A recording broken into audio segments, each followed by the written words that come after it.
साल दर साल का ब्यौरा देते हुए बताएंगे कि कैसे कांग्रेस ने हिंदुओं का मजाक बना दिया। 1950 में आया आर्टिकल 25। कांग्रेस 1950 में आर्टिकल 25 को लेकर आई, जिससे धर्म परिवर्तन को मान्यता दे दी गई। और सबसे ज्यादा किसका धर्म परिवर्तन हुआ ये सब जानते हैं, लेकिन ये तो सिर्फ शुरुआत थी। नेहरू 1950 में आर्टिकल 28 लेकर आए और हिंदुओं से धार्मिक शिक्षा का हक छीन लिया। लेकिन आर्टिकल 30 के तहत अल्पसंख्यक अपनी धार्मिक शिक्षा दे सकते हैं। धार्मिक शिक्षा के बाद निशाने पर थी धार्मिक संस्थाएं।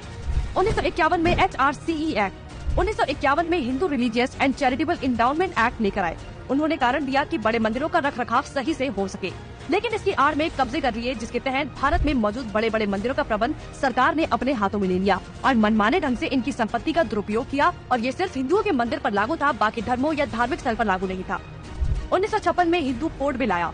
1956 में नेहरू सरकार हिंदू कोड बिल लेकर आई, लेकिन अल्पसंख्यकों के लिए इन्होंने पर्सनल लॉ बोर्ड को बिल्कुल हाथ नहीं लगाया। मतलब एक ही है, देश में एक जाति कद संविधान कानून से और दूसरी अपने धर्म के कानून के हिसाब से, और आज भी यूनिफॉर्म सिविल कोड से कतराते हैं।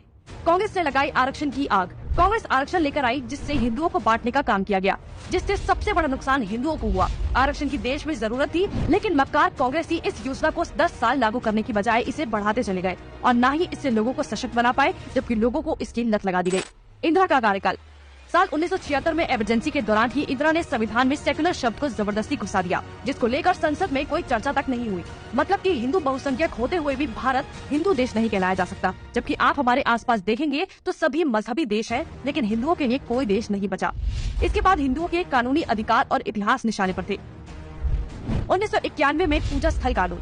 1991 में कांग्रेस ने पूजा स्थल कानून बनाया, जो बेहद हिंदू विरोधी कानून था, क्योंकि इस कानून के तहत हिंदू, सिख और जैन मुगलों के कब्जे से मंदिरों को छुड़ाने के लिए लड़ाई ही नहीं लड़ सकते। उनके पास दलील सुनने का कोई कानूनी अधिकार ही नहीं छोड़ा गया। हमने लाखों मंदिर और उनका इतिहास खो दिया।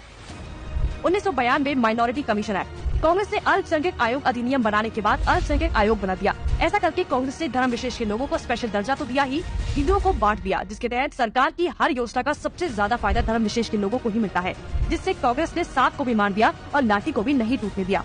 मतलब साफ है, हिंदुओं को भी बांट दिया और धर्म विशेष के लोगों को भी खुश कर दिया। जब देश सेकुलर बना दिया तो मेजोरिटी और माइनॉरिटी की जरूरत ही क्या थी।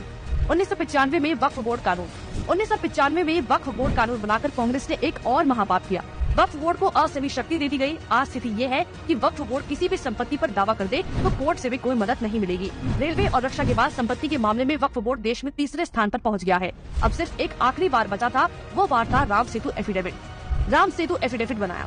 हिंदुओं ने फिर 2004 में कांग्रेस को चुन लिया, तो कांग्रेस ने इसका इनाम देते हुए राम सेतु एफिडेविट बनाया और भगवान श्री राम के अस्तित्व को ही नकार दिया और काल्पनिक बताया। आस्था और धर्म पर वार करने के बाद अब कांग्रेस ने हिंदुओं को ही बदनाम करने का प्लान बना लिया। 2009 में हिंदू आतंकवादी घोषित। 2009 में फिर से हिंदुओं ने कांग्रेस को चुना, तो उसके बदले में कांग्रेस ने हिंदुओं को ही टेरर घोषित कर दिया। कांग्रेस ने बहुत ही चालाकी से एक एक कर हिंदुओं के धर्म, अधिकारों और शिक्षा के अधिकार को छीन लिया, लेकिन हिंदू फिर भी कांग्रेस को नहीं समझ पाया। औरंगजेब ने हिंदुओं को खत्म करने के लिए तलवार का इस्तेमाल किया, तो कांग्रेस ने हिंदुओं को खत्म करने के लिए संविधान का इस्तेमाल किया। फिर भी कांग्रेस ही बोल रही है कि लोकतंत्र खत्म हो रहा है।